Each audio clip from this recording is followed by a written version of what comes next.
A noite caiu sem pressa sobre a mesinha da cozinha, onde o silêncio parecia ter morado por anos. Eu ainda saboreava o último gole de café, tentando fingir que a tontura que me dominava era apenas cansaço. A mesa estava posta como de costume, talheres alinhados, o prato queima-roupa de carboidrato, o copo de água que às vezes insistia em escorregar entre meus dedos.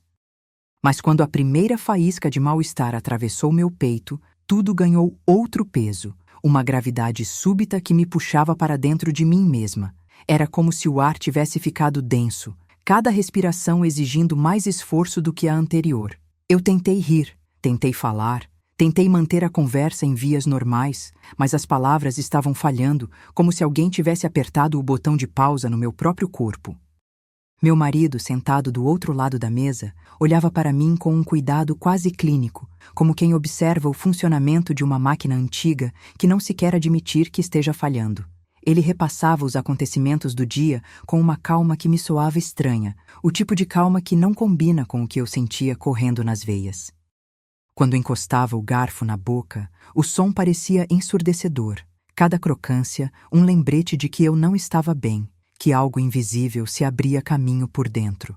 A conversa já não fluía com a naturalidade de sempre. Eu precisava forçar a voz para que os enredos que tínhamos contado aos amigos não se desfizessem diante de mim ali, naquelas paredes que tanto nos ouviram rir. Ele tentou manter o tom leve, prometeu que eu ficaria bem, que me levaria ao hospital se fosse necessário. A promessa ficou suspensa entre as palavras dele e o ruído do meu corpo que não aceitava mais o ritmo normal das coisas. A dor, quando finalmente se manifestou por completo, parecia ter se instalado não apenas no estômago, mas em cada fibra que me compunha. Senti as mãos tremerem, a testa pegar um calor estranho, e minha cabeça girou como se estivesse presa numa roda de moinho invisível. Pela primeira vez naquele dia, a sala de jantar deixou de parecer um espaço seguro. Transformou-se num corredor estreito que me conduzia para um poço de medo. Ele se levantou de repente, ainda com aquele ar de pessoa que sabe lidar com imprevistos. Foi quando o tom dele mudou, não para alarmar, mas para acalmar de uma forma que me deixou ainda mais vulnerável. Disse, de forma firme, que não havia tempo a perder, que o deixaria em segurança e que, se fosse preciso, me levaria ao hospital para que fosse avaliada por alguém que soubesse o que fazer. A voz dele soou como alguém que assume o controle de uma situação que só pode piorar se não houver intervenção rápida. Acredito que qualquer pessoa sondaria a si mesma ali e perguntaria: ele está tentando me poupar ou está me preparando para algo que ainda não consigo entender? Antes que eu pudesse juntar os fios do que sentia, ele se pôs a caminhar até a porta, como se o momento exigisse um gesto definitivo. A casa, que sempre pareceu tão estável, fez um barulho súbito, uma espécie de suspiro de madeira sob o peso do medo que nos envolvia, sem que soubéssemos nomear. Saímos para o carregado ar noturno que já se insinuava pela janela entreaberta da cozinha. O cheiro da noite, terra úmida, folhas que caíam mais tarde, o cheiro de chuva que ainda não veio, entrou em nossa casa e de alguma forma se infiltrou em meus pensamentos, deixando uma trilha de arrepios pelo caminho que se abria diante de nós. O carro estava parado na garagem como uma promessa de retorno, mas aquela promessa pareceu-me vazia, já carregada de presságios que eu ainda não sabia ler com clareza. A cidade lá fora, com seus faróis distantes, parecia prometer uma distância entre o que era seguro e o que poderia acontecer dali para frente. A cada passo que dávamos em direção ao carro, o mundo parecia encolher, não por falta de espaço, mas por excesso de silêncio. Eu tentei dominar a respiração, contei segundos em voz alta, quase como um ritual de quem busca manter o controle sobre algo que já não era mais visível. O motor respondeu com um ronco baixo, quase um suspiro que o carro deu ao ser ligado. Eu me aconcheguei no banco, o cinto de segurança encontrando meu ombro, como se quisesse me manter presa a algo conhecido, mesmo que esse algo fosse apenas a lembrança de que tudo poderia desabar a qualquer instante. O começo da viagem transformou-se em uma sequência de enigmas. Cada semáforo que piscava parecia um lembrete de que o tempo, de repente, não era mais apenas tempo, era uma contagem que eu não queria ouvir. Eu não tinha certeza de que tipo de hospital ele pretendia me levar, nem se eu ainda conseguiria andar até a porta daquele lugar onde supostamente encontraríamos respostas. Ele, ao meu lado, falava baixinho, o tom quase terapêutico, como se estivesse tentando me encorajar a respirar de maneira correta, a seguir o caminho que ele acreditava ser o certo. A estrada que escolheu não era a via rápida para a cidade. Era um caminho de terra que parecia levar a algum lugar que ninguém escolheria se pudesse escolher de verdade. O barulho do carro na poeira levantada era uma música estranha, um rastro que deixava para trás uma espécie de trilha na mente. Eu observava as sombras que passavam pela janela, sombras que se contorciam como se fossem testemunhas mudas do que eu começava a perceber. Foi nesse instante que meus pensamentos, por alguns segundos, escaparam da lógica da nossa vida comum. As perguntas começaram a surgir em cascata. Por que ele faria algo assim? O que eu tinha feito de errado para merecer tal destino? O que significava aquela confissão que ele sussurrava no ar entre nós, não como uma promessa de cuidado, mas como uma moeda de troca, uma condição sombria do que ainda viria? E, no entanto, eu não pude ouvir tudo o que minha mente tentava decifrar, porque o corpo insistia em ceder, em entregar-se a uma fragilidade que eu não reconhecia como minha. O silêncio entre nós cresceu de uma forma que me deixou quase sem resistência.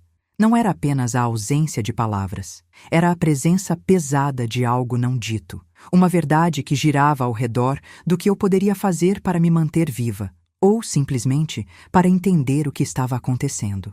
A estrada de terra à nossa frente parecia um corredor que conduzia a um fim que não se anunciava, um destino que não cabia nos mapas que já havíamos traçado para nossas vidas.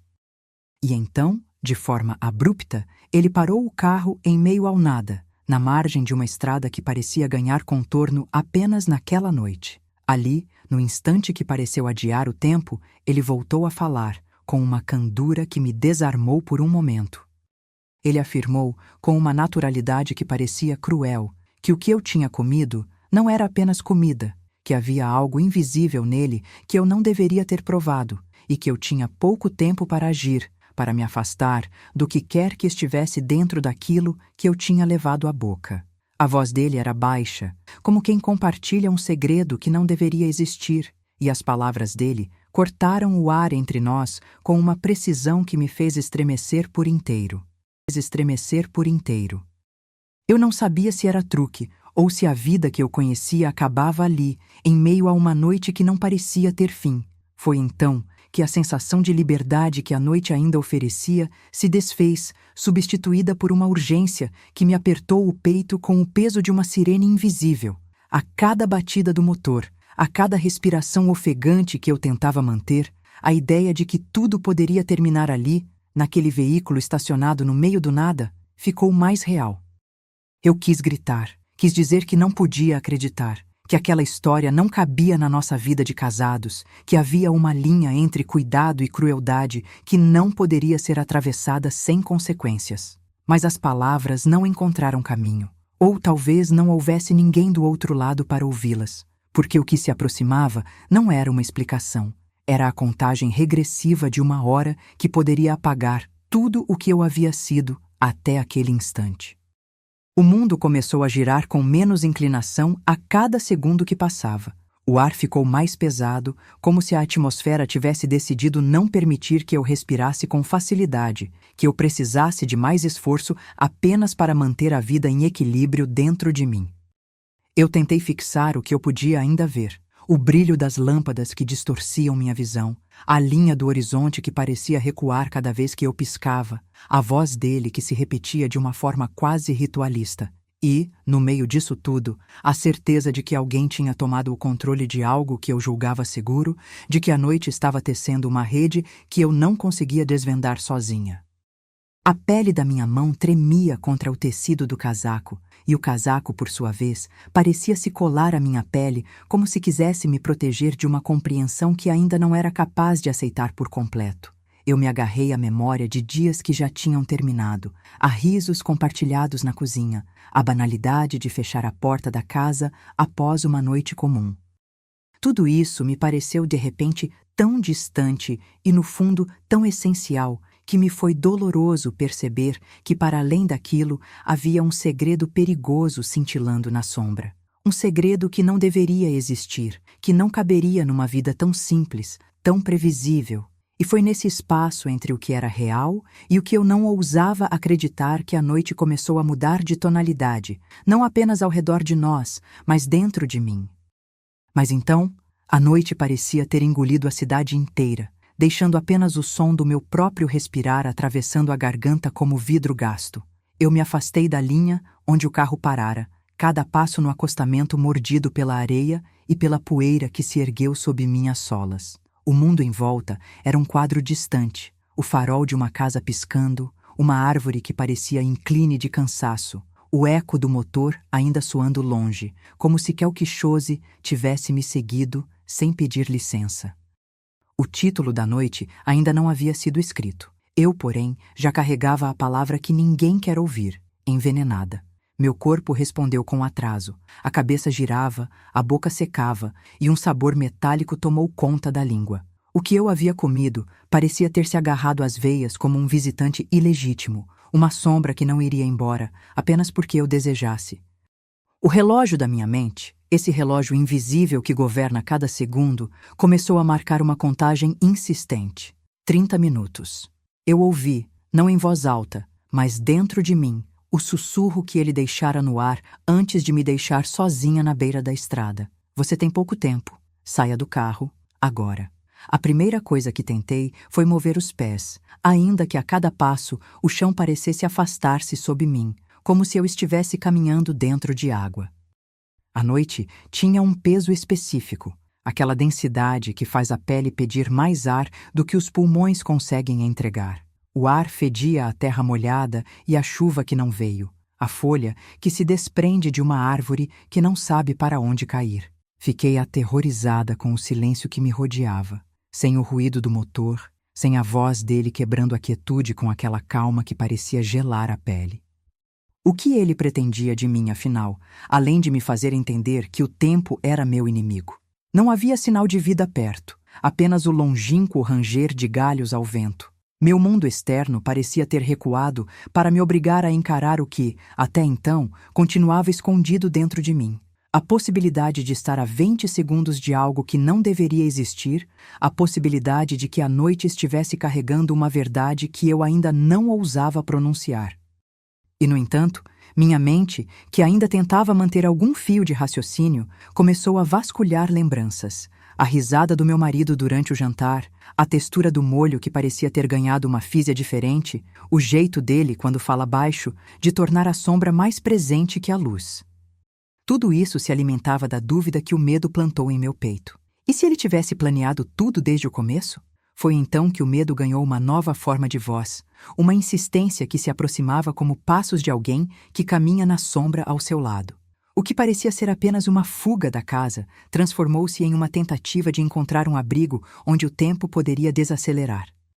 Eu não confiava em mais ninguém, nem mesmo na própria sombra que me acompanhava. Ainda assim, o impulso de buscar ajuda venceu a resistência que a noite impunha.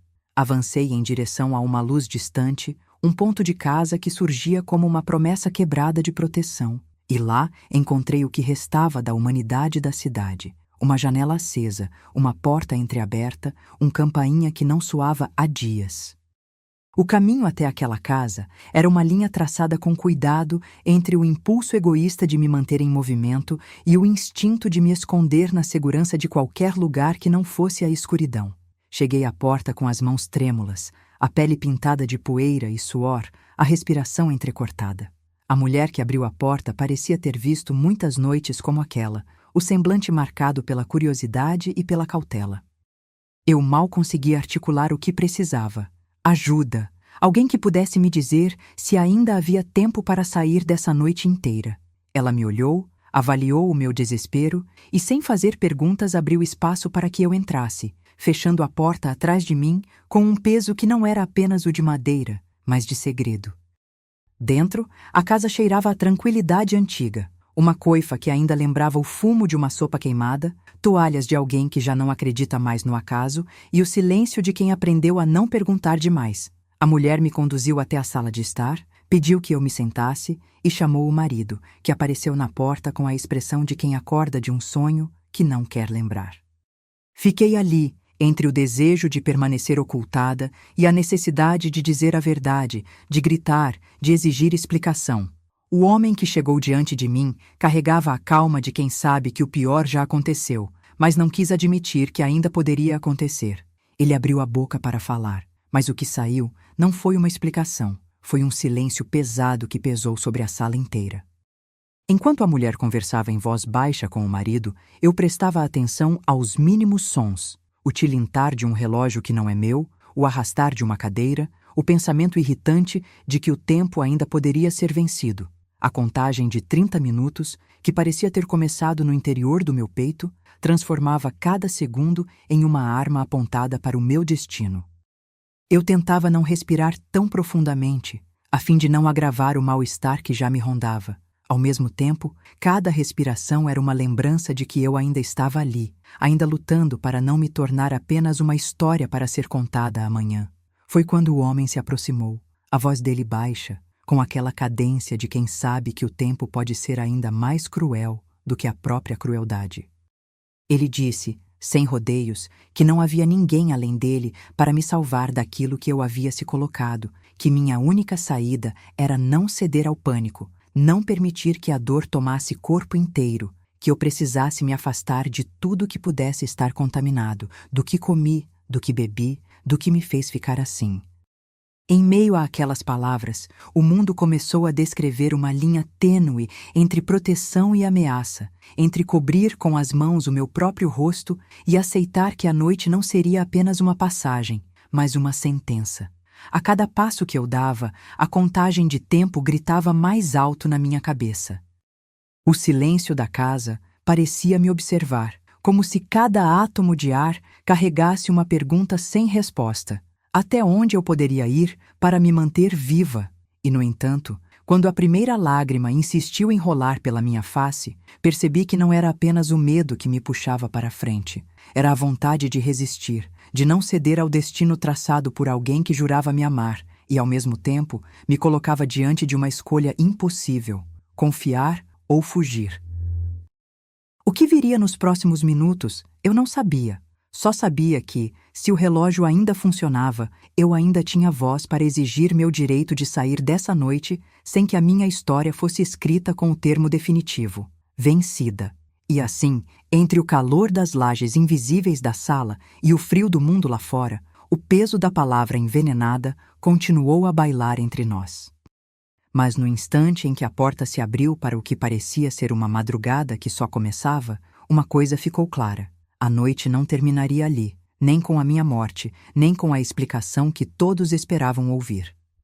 Ela apenas adiantaria uma pergunta que ninguém ousava formular: quem, afinal, decide o que é vida e o que é apenas o reflexo de uma loucura partilhada entre dois que se amavam?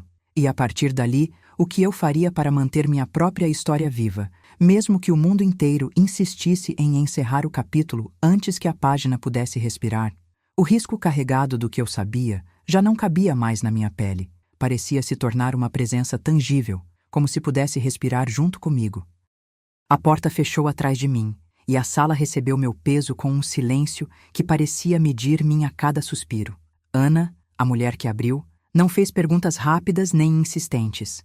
Ela apenas acomodou a minha mão na beirada de uma poltrona antiga, com o cuidado de quem segura alguém que pode desabar a qualquer momento. O cheiro de poeira antiga misturava-se ao perfume suave de algo que alguém insiste em manter vivo, como se a casa falasse através desses traços invisíveis.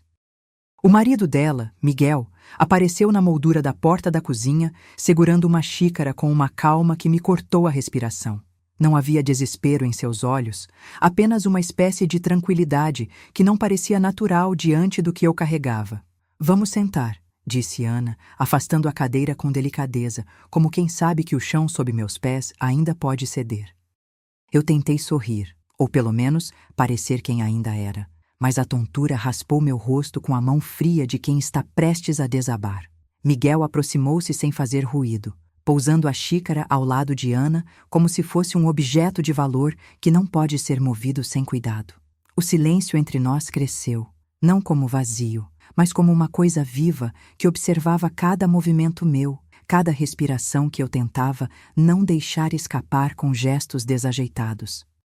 Você está bem? Ele perguntou, voz baixa, quase como um sussurro que se esconde atrás de um papo corriqueiro. E eu, que buscava uma explicação simples, percebi que aquilo não viria fácil. Algo ali falava de uma lógica que não era a minha. Tempo e proteção. Tudo em uma dança que não fazia sentido algum diante da minha certeza de que havia alguém que queria me manter presa ao mistério, não livre para quem sou. A contagem de 30 minutos não era mais apenas uma lembrança lúcida, era uma sombra que nos rondava, que se insinuava mesmo no ar mais pesado da sala, lembrando que o relógio não aceita pausas. Ana me ofereceu água. Eu recusei com a cabeça, pensando que qualquer gole poderia ter me fazer sentir mais leve, ou pior, poderia me aprisionar ainda mais dentro do que eu já suportava. Miguel não insistiu. Ele apenas olhava para mim como se tentasse decifrar um código que não estava destinado a ser decifrado por quem está doente. O ambiente ali era de uma cordialidade que parecia uma máscara para o que nos cerca de verdade. Uma linha tênue entre ajuda e risco, entre abrigo e armadilha. A cada respiração, o mundo externo parecia recuar para dar espaço àquele corredor estreito de suspeitas que se instalara entre as paredes. Você veio sozinha até aqui? Ana perguntou, num tom que quase não tocou meu ouvido, mas me inseriu de volta na pergunta real. Quem eu era diante do medo que me assaltava? Eu tentei devolver o fio da meada. Contei que vi o rosto dele, o modo como ele falava baixo, o jeito como o tempo parecia apertar o ar ao meu redor. A cada linha que eu soltava, Miguel se mantinha firme, como quem sabe que a história que eu carregava não terminaria ali. Ele disse, sem olhar para o relógio, que na casa deles ninguém subestimaria o que a noite poderia esconder, e que eu precisava dormir um pouco para que o corpo pudesse, quem sabe, encontrar uma rota de saída. A frase dele, simples, carregava um peso igual ao de uma sentença. Descansar não era um privilégio, era uma exigência que talvez salvasse minha vida. Entre uma mordida de pensamento e outra, ouvi a conversa entre Ana e ele ao longe, vindo de uma cozinha que parecia distante. Palavras baixas, sussurradas com a prudência de quem sabe que o que se decide ali não é apenas o que acontece ali, mas o que pode decretar o destino de alguém lá fora, na rua, diante dos olhos que não olham com a mesma curiosidade que tinham ao vivo à noite do jantar. Eles falavam de planos práticos, telefonemas, contatos, alguém que possa orientar quanto à hospitalidade de uma casa que não é a minha. Eu, que já não confiava em mais ninguém, me peguei notando cada detalhe que poderia servir como mapa para uma fuga clandestina. A cortina que não acomodava a luz, a maçaneta que parecia lembrar passos, o corredor que conduzia a um quintal que parecia me prometer uma saída. Foi então que a conversa voltou ao que me fizera cruzar aquela fronteira entre a vida e a sombra, o tempo. Miguel mencionou sem qualquer espetáculo que o silêncio pode ser tão perigoso quanto um grito e que, em certas situações, ficar quieto não é truque, é sobrevivência. Ana concordou com um aceno discreto, como se cada palavra fosse uma peça de um quebra-cabeça que precisava ficar do meu lado para que a imagem final fosse clara. O relógio de parede, uma peça de metal que reluzia de leve, parecia bater com o meu coração. Tic-tac, tic-tac. Cada som marcando uma distância entre a minha vontade de entender e a realidade que me cercava com uma dureza que eu não esperava. A cada minuto que passou, a casa foi se tornando, aos meus olhos, não apenas um abrigo, mas uma espécie de tribunal sem paredes. Cada objeto era testemunha, cada respiração era acusação. Cada olhar de Miguel era uma pergunta sem resposta. A minha cabeça girava com pouca corda de raciocínio. Eu tentava agarrar lembranças que pudessem me dar uma linha de fuga. O riso tarde da noite, a textura do molho que não parecia a mesma, o jeito dele de sussurrar quando falava baixo. Essas peças formaram um quebra-cabeça que apontava para uma única imagem.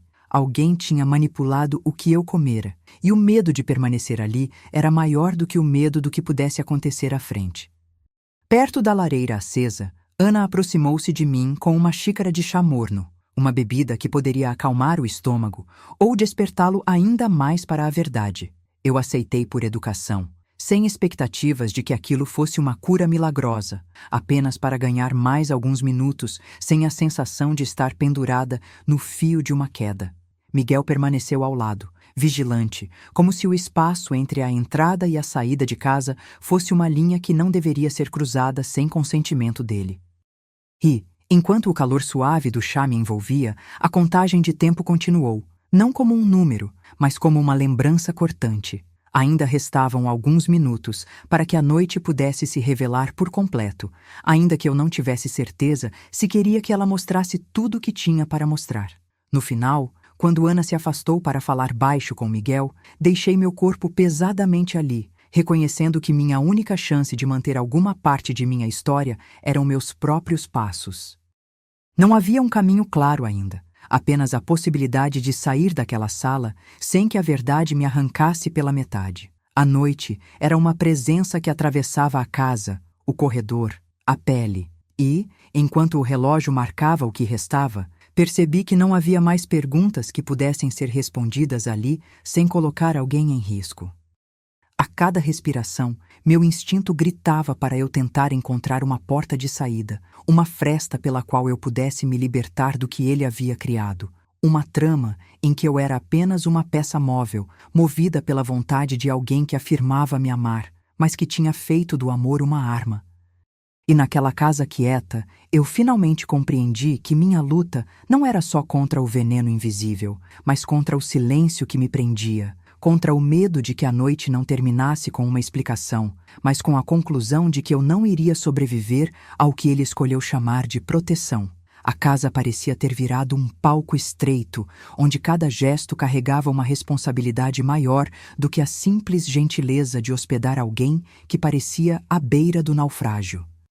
Ana não pressionava. Apenas conduzia meus movimentos com uma suavidade que, de alguma forma, me fazia desconfiar ainda mais do que se escondia por trás daquela hospitalidade. Miguel, na cozinha, mantinha o silêncio como quem guarda uma arma de confiança.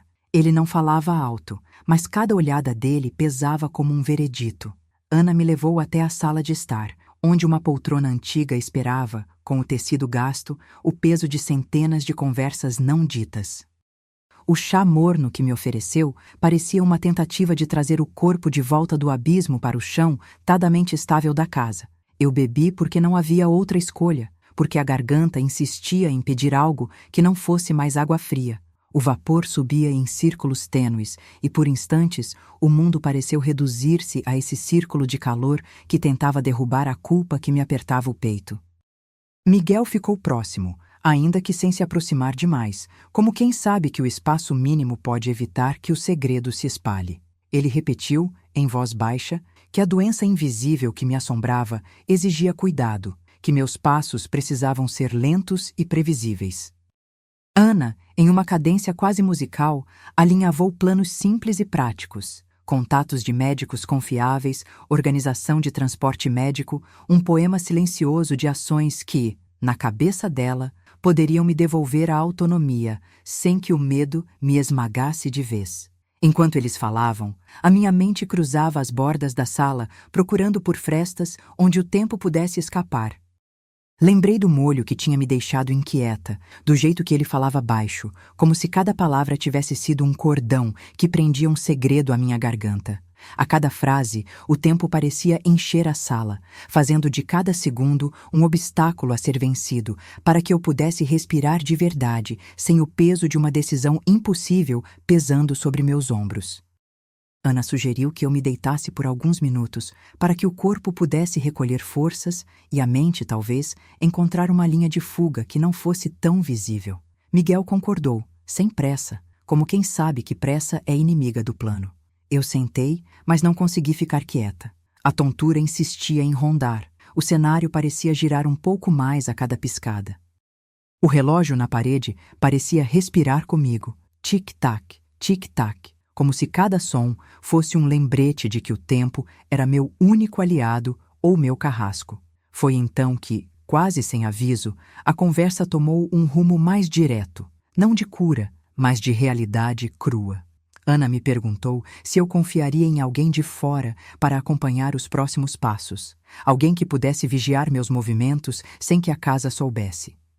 Miguel cruzou os braços, avaliando a pergunta com a seriedade de quem sabe que uma resposta pode custar caro. A proposta era simples na aparência. Alguém de fora entraria na equação, ficaria com a gente por algumas horas, ajudaria a manter a linha entre cuidado e controle aberto. E assim, eu teria uma chance de escolher meu próprio caminho sem que a casa inteira se tornasse cúmplice de uma mentira maior. Eu ouvi aquilo tudo com uma mistura de alívio e suspeita.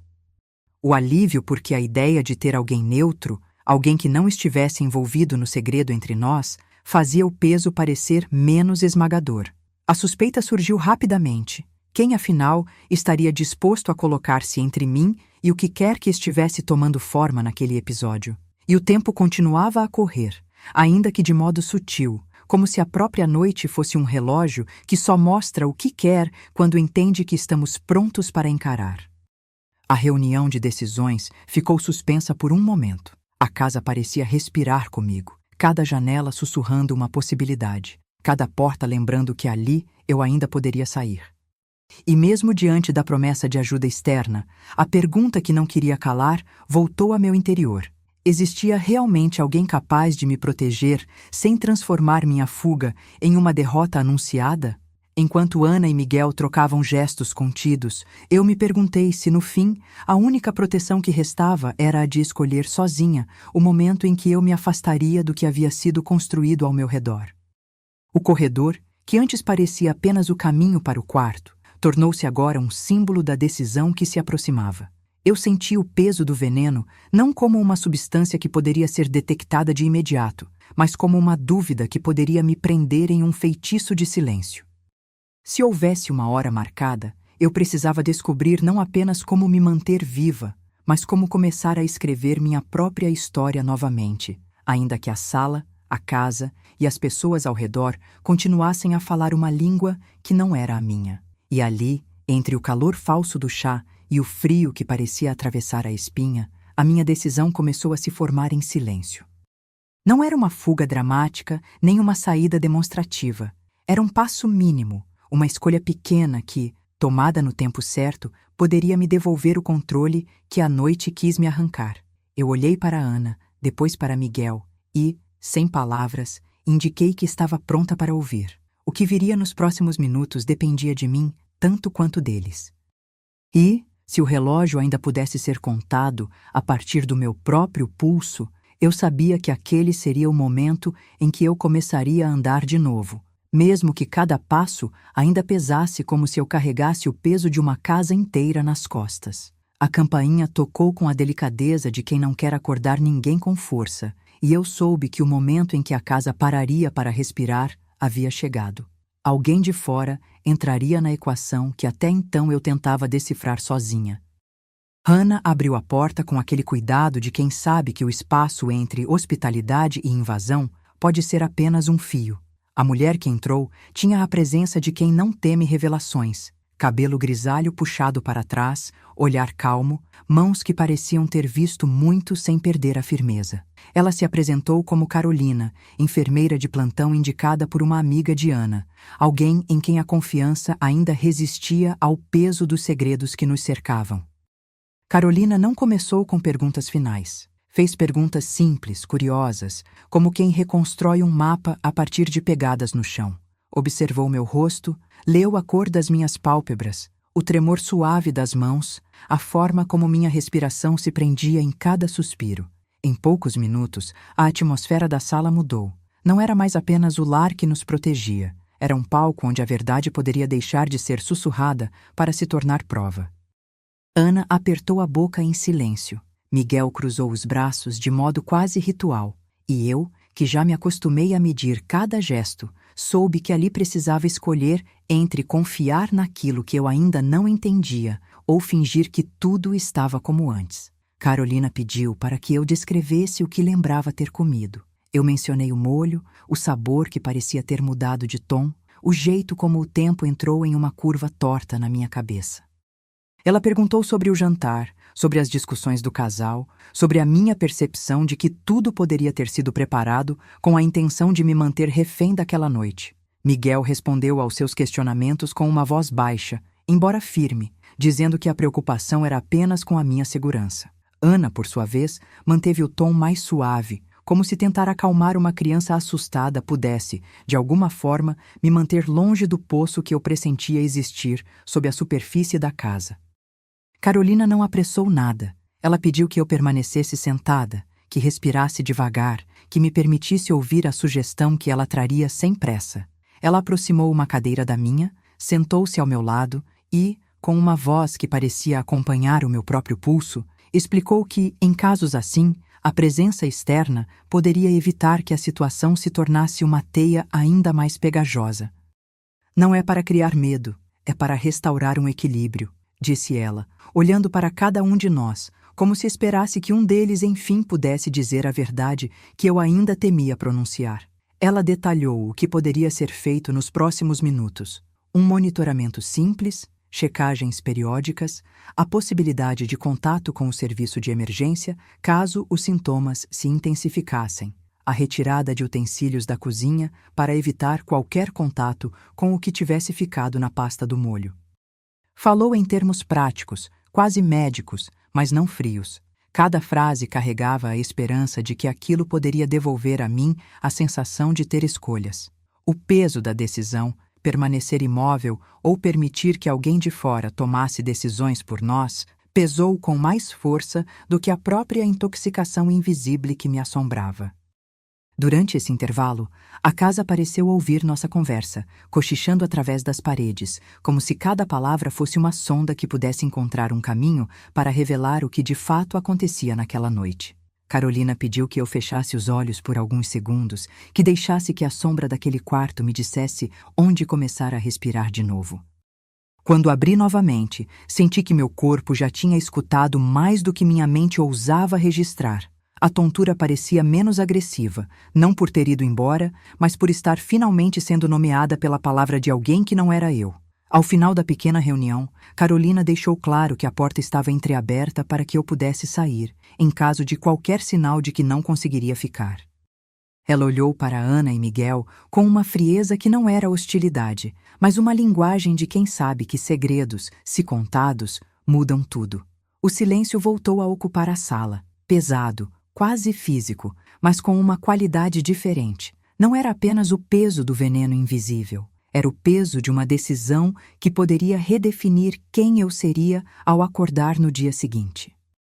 Antes de partir, Carolina deixou comigo uma coisa simples, um frasco pequeno com um líquido claro, destinatário apenas da hora de dormir, não para ser bebido, mas para que eu pudesse relembrar meu corpo de que ainda havia uma linha entre dor e resistência. Não era uma cura, era um lembrete de que, se o pior viesse, eu não estaria sozinha, mesmo que a casa, naquele instante, ainda insistisse em falar pela minha boca.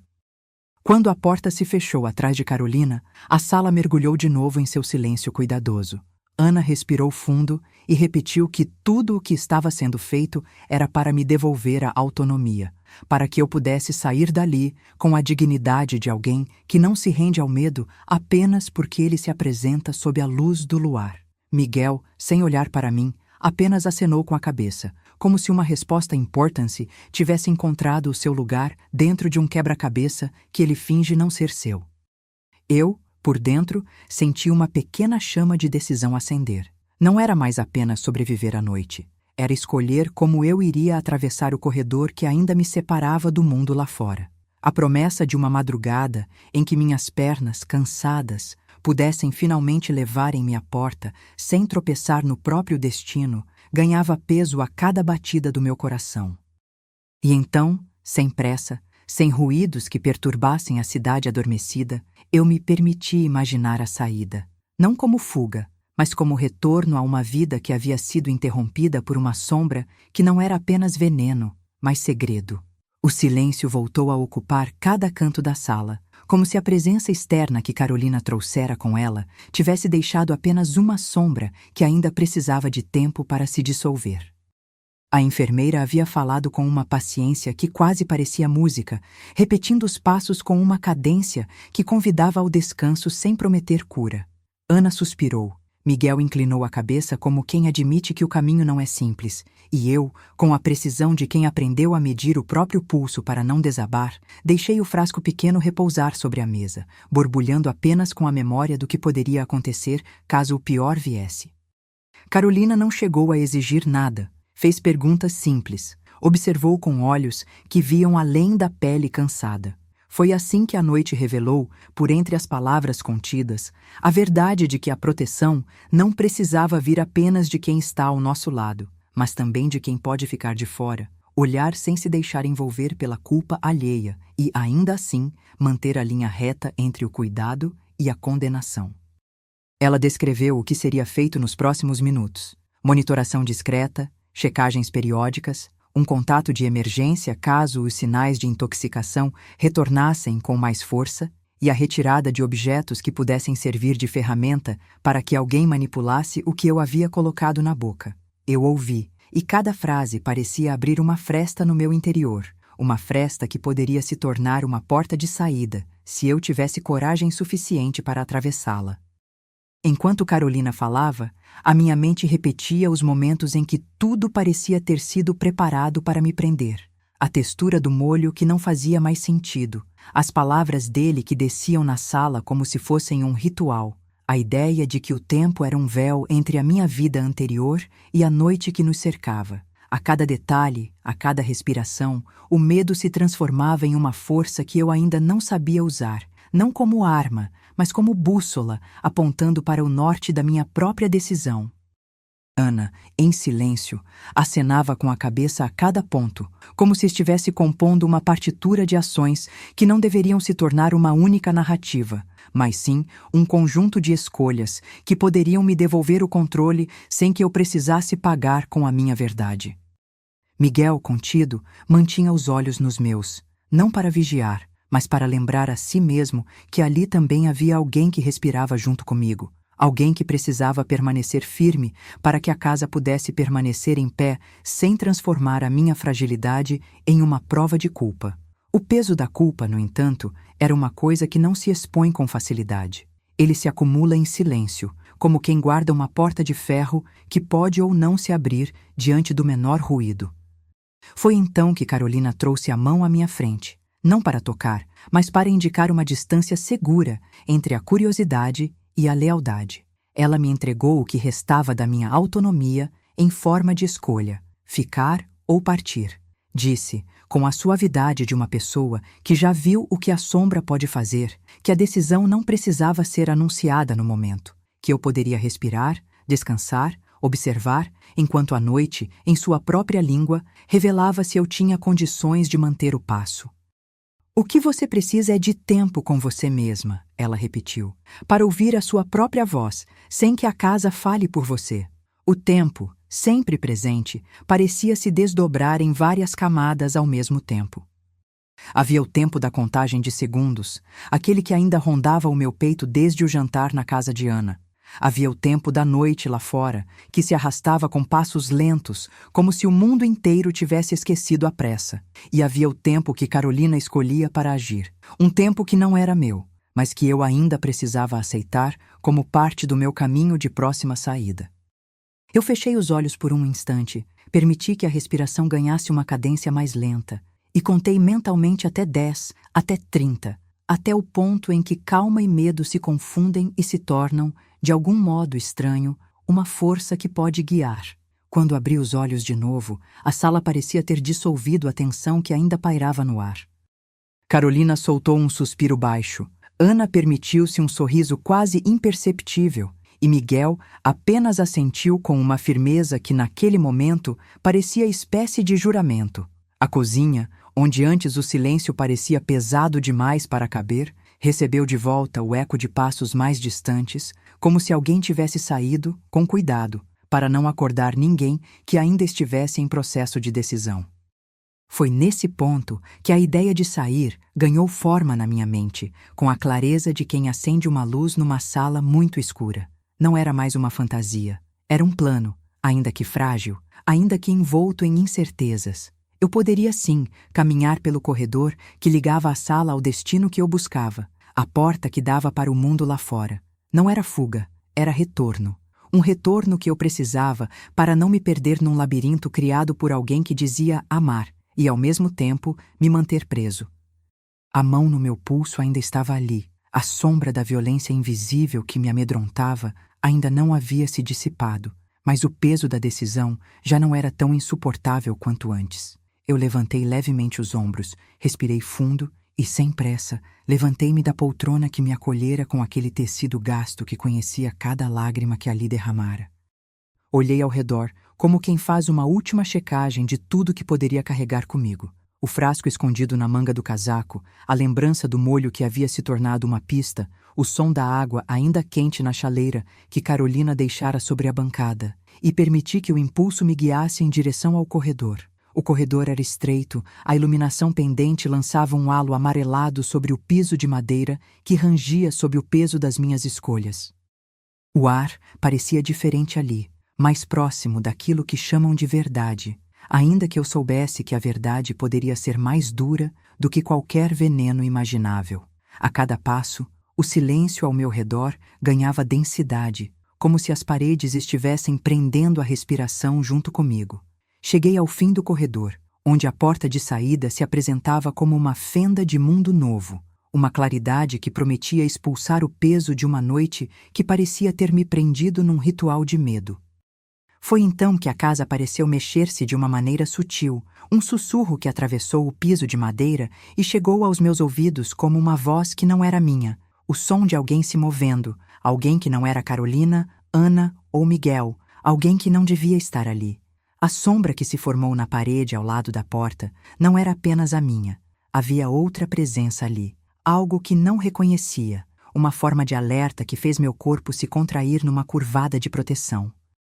Eu parei, a respiração falhou por um instante e o meu coração martelou com força suficiente para parecer que iria romper a pele do peito. Não era a porta que me prendia, era o suspense do que poderia acontecer assim que eu cruzasse aquele limiar. Então, em uma decisão que nasceu da soma de medo e de uma vontade de não ser apenas uma vítima, eu recuei alguns passos, desci o corredor e voltei a minha atenção para Carolina na sala, para Ana, para Miguel, para a casa que, de certo modo, me oferecia abrigo ainda que me desafiava a me libertar. Não era o momento de ouvir a sirene da cidade, nem o barulho da noite lá fora. Era o momento de ouvir a minha própria voz, de entender que mesmo dentro de um cenário tão escuro, ainda havia a possibilidade de escolher uma direção que não fosse apenas reativa, mas proativa, uma direção que pudesse me conduzir de volta à vida sem que eu traísse quem eu era. E foi assim que, naquela encruzilhada entre coragem e cautela, a noite me devolveu a pergunta que não queria calar. Até onde eu iria para recuperar a minha autonomia sem transformar a partir disso a minha própria história em uma sequência de silêncios? A resposta, ainda não dada, pairou no ar enquanto eu arrematava o passo seguinte. Uma decisão tão sutil quanto uma respiração. Eu iria tentar encontrar a porta que levasse para fora, sim, mas não sem antes confirmar, com meus próprios olhos, quem, naquele instante, estava disposto a caminhar comigo até o fim ou apenas até a metade do caminho. O futuro, enfim, começava a se delinear com as linhas que eu desenhava no ar, com o meu próprio medo transformado em mensagem de resistência. Quando a porta finalmente rangeu, ao abrir-se para o vento da rua, saí de lá não apenas com o peso do veneno invisível, mas com a certeza de que a minha história não acabaria naquela noite. O ar frio cortou meu rosto, e cada passo que dei em direção à luz da manhã foi um voto silencioso de que eu ainda existia. Anos de silêncio não me definiram. Aquela escolha simples, porém real, me devolveu alguém que eu sabia ser, mesmo que o mundo ao redor ainda tremesse no escuro. E assim, na primeira linha clara que o dia lançou sobre a cidade adormecida, comecei a escrever novamente, uma página por vez, sem permitir que o medo ditasse o meu ritmo. A manhã abriu-se suavemente, como se o mundo pudesse respirar depois de segurar a respiração durante horas. Eu me levei pela casa com passos lentos, porém firmes, registrando cada sombra que ainda parecia flutuar no ar como um lembrete de que a noite deixara cicatrizes invisíveis em mim. O copo de água que deixara na beira da bancada reluzia sob a luz do corredor, e eu o empurrei, sem grate, apenas para confirmar que ainda era capaz de reagir a algo que não fosse apenas a ausência de medo. O frasco que Carolina deixara comigo ficou à vista, pequeno e discreto, Uma promessa de que a autonomia pode residir em objetos tão simples quanto uma escolha tomada com calma entre o que se guarda e o que se perde. A cada passo que eu dava pela casa, a voz de Carolina parecia ecoar no corredor, não como imposição, mas como bússola. Não se trata de transformar tudo em uma batalha, mas de reconhecer o momento em que é possível recuperar o fio da própria vida sem entregar tudo de novo ao acaso. Ana e Miguel não estavam ali como sombras de um medo coletivo. Estavam ali como pessoas que, de alguma forma, haviam aprendido a dançar entre risco e cuidado, entre a tentação de manter a verdade escondida e a necessidade de que alguém de fora, pudesse olhar com olhos diferentes. A ideia de um olhar externo ainda pesava, mas também acenava com a possibilidade de que minha voz, enfim, pudesse chegar a um ouvido que não estivesse enredado pelo segredo. Sentar-me na poltrona onde Carolina me havia colocado pela primeira vez, anos-luz atrás, parecia-me uma espécie de retorno ao princípio. O corpo ainda reclamava, o estômago ainda sussurrava com a memória do molho. O calor que subia pela pele repetia que a pele pode ser testemunha tão eloquente quanto qualquer palavra. E, no entanto, havia algo novo no ar. A distância entre eu e aquela casa não era apenas física. Era uma linha tênue que eu começava a traçar com o lápis invisível de uma decisão. Decidir não era apenas abandonar a noite. Era retomar o direito de escolher quem caminharia ao meu lado quando o mundo estivesse novamente em apuros. A cada respiração, a distância entre o que eu tinha vivido e o que ainda poderia ser crescia, como se o ar próprio tivesse se tornado uma moeda de troca entre medo e liberdade. O dia adiantou-se com passos práticos, telefonemas sutis, pessoas de confiança, a orientação de Carolina, que parecia ter ouvido o que as palavras não diziam. Eu disse a Ana que precisava sair, não para fugir, mas para alinhar os passos com a verdade que não cabia mais ser acolhida apenas pela curiosidade de quem imitava a preocupação. Miguel não fez perguntas que pudessem prender o instante. Ele apenas confirmou que eu poderia ir sem que ninguém fosse obrigado a carregar o peso do que eu ainda não poderia dizer em voz alta. E quando o tempo parecia finalmente permitir um movimento seguro, eu aceitei o conselho de Carolina de não agir por impulso, de não transformar a decisão em uma explosão que pudesse incendiar ao redor aquilo que ainda precisava ser protegido. À medida que as ações se tornavam mais claras, o pensamento voltou à noite anterior com uma clareza antiga e cruel. O veneno não era apenas uma substância que poderia ter entrado na minha boca. Era uma imagem, uma lembrança de controle, um lembrete de que uma pessoa pode manter outra refém não apenas pela força física, mas pela promessa de cuidado que sempre carrega uma condição velada. A contagem de tempo que me perseguia antes não era apenas uma ferramenta de sobrevivência, mas uma liturgia de resistência. Cada segundo que eu respirava era uma recusa de ceder a uma narrativa de vulnerabilidade sem saída. E eu, que havia decidido escrever minha própria história ali, percebi que o futuro não seria apenas o que eu deixaria distante, mas o que eu traria comigo de cada encontro, cada dúvida, cada decisão que eu me permitisse tomar, sem pedir permissão, a quem quer que assista às minhas escolhas, como se fossem cenas de um espetáculo.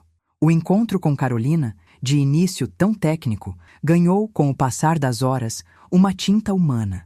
Ela não trouxe respostas prontas. Trouxe caminhos possíveis. O primeiro era simples: ir à delegacia para registrar que a situação escapara do âmbito privado para o público, que a saúde física e a sanidade emocional ambas estavam em jogo e que não cabia a ninguém decidir por mim sem a minha presença. O segundo caminho era direto ao hospital para que eu passasse por exames, para que as moléculas fossem escrutinadas, para que o veneno, qualquer que fosse, pudesse ser identificado, quantificado, entendido diante de olhos clínicos. E, por fim, o terceiro caminho era o mais importante e o mais difícil de todos: ir com alguém de confiança, a uma pessoa que pudesse me acompanhar na fala. Alguém que, em algum momento, pudesse sustentar a minha voz quando o medo tentasse esmagá-la. Enquanto o plano tomava forma, meu olhar atravessou a janela e encontrou a rua, ainda tímida com a manhã, ainda cheia de promessas e perigos. A cidade lá fora não sabia o que aquela casa abrigava na calada da noite anterior. Não sabia que o silêncio poderia disfarçar uma lâmina. Não sabia que eu poderia me erguer com a força de uma decisão tomada sem a assinatura de quem quer que estivesse envolvido no segredo. Eu não pretendia apagar o que havia acontecido, apenas transformar aquilo em uma ferida que eu pudesse curar, não sozinha, não escondida, mas com o mundo ao redor prestando ajuda, não como juízo, mas como entendimento. E, acima de tudo, eu não pretendia deixar que o medo ditasse o meu tempo, nem que o veneno invisível me ensinasse a esquecer de quem eu era. Com a primeira respiração firme, levantei-me. Amanhã não era apenas o começo de um dia, era o começo de uma nova linha de minha vida, desenhada com a mão que ainda tremia, mas que já não treme tanto quanto antes. Caminhei até a porta, deixei o peso da casa ficar para trás e senti, pela primeira vez em muito tempo, a sensação de estar sozinho o suficiente para escolher quem viria comigo para além do limiar. Não seria uma fuga, seria uma travessia consciente para uma vida em que a voz não estaria mais à mercê de um segredo, mas firme, clara, capaz de pedir ajuda sem desmoronar sob a culpa que o medo costuma carregar. E, ao cruzar o vão da porta, ouvi, por entre o ruído distante da cidade acordando, o primeiro som que não era o de uma sirene, mas o de uma decisão. Eu iria falar, iria buscar apoio, iria trabalhar com quem pudesse me acompanhar na jornada de devolver a mim mesma o impulso de ser dona da própria história. O amanhã ainda era invisível em parte, mas já não parecia tão ameaçador quanto a noite que o antecedeu. E, enquanto a cidade se acendia, eu comecei a andar, passo a passo, com a certeza de que o caminho que eu escolher seria o meu, e que, se o veneno quisesse falar, eu aprenderia a ouvir apenas para, no final, escolher a minha própria voz. A cidade ainda respira pelas frestas da manhã quando decido seguir em frente, não para apagar o que aconteceu, mas para construir um caminho que não dependa da casa que me abriu as portas para o medo. Caminho pela rua com o peso de cada passo transformado em decisão. O vento toca meu rosto como se ouvisse o meu juramento silencioso de não permitir que aquele segredo me engula de novo. O frasco de Carolina resiste na minha bolsa, pequeno e discreto. Uma lembrança de que a autonomia pode nascer de objetos simples quando a vontade de não ceder é mais forte do que o silêncio que me cercou. Liguei para Carolina antes de atravessar o portão da casa, e a voz dela chegou calma, prática, sem a distância fria de quem observa de fora. Ela repetiu os passos: hospital para exames, delegacia para registrar o que ocorreu, alguém de confiança para acompanhar nos primeiros momentos de seguir em frente. A ideia de ser acompanhada por alguém de fora ainda pesava, mas agora pesava menos como punição e mais como proteção. Uma forma de manter a linha entre cuidado e controle que não precisasse me prender à história que quase me engoliu. Chegando ao hospital, a sala de espera parecia outra casa. O cheiro de álcool, o som dos passos apressados, o rumor distante das vozes que se movem entre histórias que ninguém quer chamar de verdade. Um médico de plantão veio conversar comigo com a paciência de quem já viu noites como aquela, o rosto neutro e o olhar que busca entender sem julgar. Pedi para que fizessem apenas o básico, exames de rotina, análises simples que pudessem confirmar se havia algo ainda ativo no meu corpo. Um check-up que não terminasse em mais perguntas do que respostas. A cada pergunta, a cada protocolo, eu lembrava da hora marcada na minha cabeça. 30 minutos que, por mais que o tempo se dilate, ainda parecem existir em algum lugar dentro de mim. Enquanto os monitores piscavam e a equipe médica alinhava as etapas, Carolina entrava e saía da sala com o cuidado de quem sabe que cada detalhe pode ser escolhido ou perdido num instante. Ela não tentava me convencer de nada, apenas oferecia caminhos. A delegacia para registrar a ocorrência, o hospital para entender o que acontecera de verdade, a quem quer que ande comigo para que eu não precise carregar sozinha o peso da decisão. Eu aceitei o plano sem prometer que cada passo seria fácil. Prometi apenas que cada passo seria meu, escolhido na hora certa, com a força que ainda me restava. Os exames vieram e, com eles, uma pausa inquieta. Os médicos não encontraram sinais claros de intoxicação atual. Não havia uma resposta simples que pudesse explicar tudo o que eu senti. O que restou foi o território cinzento entre medo e memória, a lembrança da confissão sussurrada pelo marido, o relógio que parecia ter deixado de existir, e ainda assim, a contagem invisível que me acompanhava na pele. A equipe médica explicou que mesmo quando os testes não mostram traços, isso não apaga a experiência nem a necessidade de continuar vigilante. Saí do consultório com uma sensação de alívio condicionada. O perigo imediato pode não estar mais ali, mas a virulência da dúvida ainda me acompanhava como uma sombra que não se dissolve. Ao sair, encontrei Lucas, o amigo de Carolina, que havia chegado para ficar de reserva caso eu aceitasse seguir com alguém de fora por mais tempo. Ele não era presente apenas como testemunha, mas como ancoragem, alguém que pudesse manter a minha voz firme quando a minha garganta tremesse.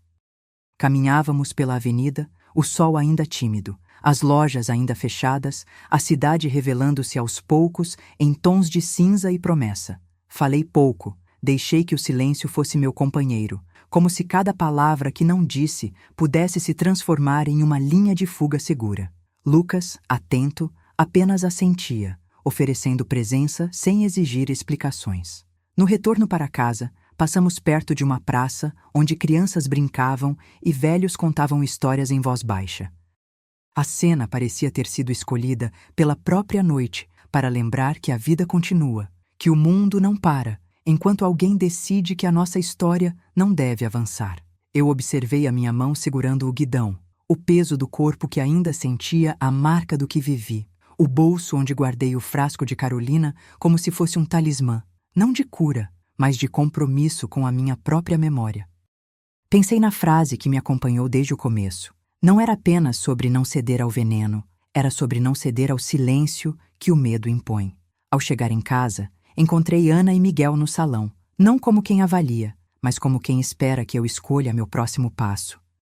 Eles não tentaram me convencer de nada, apenas ouviram quando contei de forma contida que os exames haviam sido inconclusivos e que, por ora, o caminho mais sensato era buscar apoio contínuo, médico, emocional, legal, para que eu pudesse reconstruir minha vida com a certeza de que não seria mais sozinha. Carolina apareceu mais tarde, não com a urgência de quem chega para salvar, mas com a paciência de quem sabe que a salvaguarda verdadeira é a continuidade, monitoramentos, contatos de autoridade, a faculdade de pedir ajuda sem medo da punição pelo que se recebeu na escuridão. Naquela noite, ouviram-se passos suaves no corredor, iluminação amena e o som distante de uma cidade que acordava com o seu próprio segredo. Eu me sentei na beira da janela, deixei a noite entrar pelas frestas e prometi em voz baixa que não iria apagar o que aprendi, apenas transformá-lo em um mapa, onde fiquei vulnerável, onde fui observada, onde precisei de coragem para pedir ajuda.